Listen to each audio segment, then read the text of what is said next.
ഇനി അങ്ങോട്ട് ഞങ്ങളുടെ ജീവിതം അടിപൊളിയാടോ. ആളാവാൻ വരരുത്. ആളാവാൻ വരുന്നില്ല, ആളായവർ പറഞ്ഞാൽ മതി. എന്താ രാമേന്ദ്ര പ്രശ്നം? ആരോപണങ്ങളുടെ പുറത്തുവന്ന രേഖകളുടെ മറുപടി, അതും മാധ്യമപ്രവർത്തകരോട് വേണ്ട, അങ്ങയെ ആളാക്കിയ അങ്ങ് തന്നെ പ്രജകളെന്ന് വിശേഷിപ്പിക്കുന്ന വോട്ടർമാരോട് മതി. സാർ നമസ്കാരം, എത്തിയല്ലോ.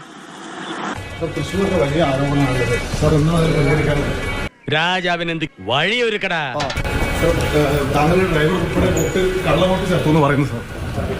വിടില്ല ഞാൻ പറയണ്ട, വിടില്ല ഞാൻ. മിച്ചമുള്ള അഭിമാനമെങ്കിലും നഷ്ടപ്പെടുത്താതിരിക്കുന്നതല്ലേ സർ ഭംഗി.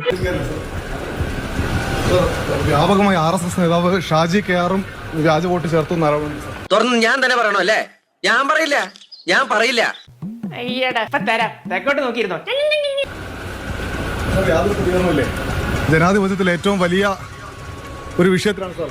സാർ ഒന്നും എന്നോട് ചോദിക്കരുത്, അത് ഞാൻ പറയില്ല. പറയാനില്ലേ സാർ? ഒന്നും പറയാനില്ലേ? അവിടെ ഇവിടെയും തൊടാതെ ഒരു കളി, അതാണ് എന്റെ ഒരു നയം. വലിയ ആരോപണമാണ് സാർ. യാതൊന്നും മിണ്ടാതെ, ചോദ്യങ്ങളോട് യാതൊന്നും പ്രതികരിക്കാതെ സുരേഷ് ഗോപി പാർലമെന്റിലേക്ക് പോയിരിക്കുകയാണ്. ചെലനക്കി നായയുടെ ചിറുനക്കി നായെന്ന് കേട്ടിട്ടേ ഉള്ളൂ, ഇപ്പൊ കണ്ടല്ലോ. കാണാനില്ലെന്ന് പറഞ്ഞ ആളെ കണ്ടുകിട്ടിയിട്ടുണ്ട്. ഇഷ്ടമുള്ളതിന് മാത്രം മറുപടി പറഞ്ഞാണ് ശീലം. ഇവിടെയും മിണ്ടാട്ടമാണ്. സൗകര്യമല്ല പറയാൻ. നിങ്ങൾ ആരാണ്? നിങ്ങൾ ആരോടാ ചോദിക്കുന്നത്?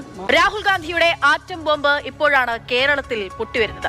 വലിയ തിരിമറികളുടെയും അട്ടിമറികളുടെയും വിവരങ്ങൾ പുറത്തുവരുന്നു. ഏറ്റവും ഒടുവിൽ തൃശൂരിലെ MP സുരേഷ് ഗോപിയുടെ സഹോദരന്റെ ഇരട്ട വോട്ട് വിവരങ്ങളാണ് പുറത്തുവന്നത്. ഇത്രയും വലിയ ഗതികെട്ടവൻ ഈ ലോകത്ത് വേറെ ആരെങ്കിലും ഉണ്ടാവും എന്റെ കർത്താവേ.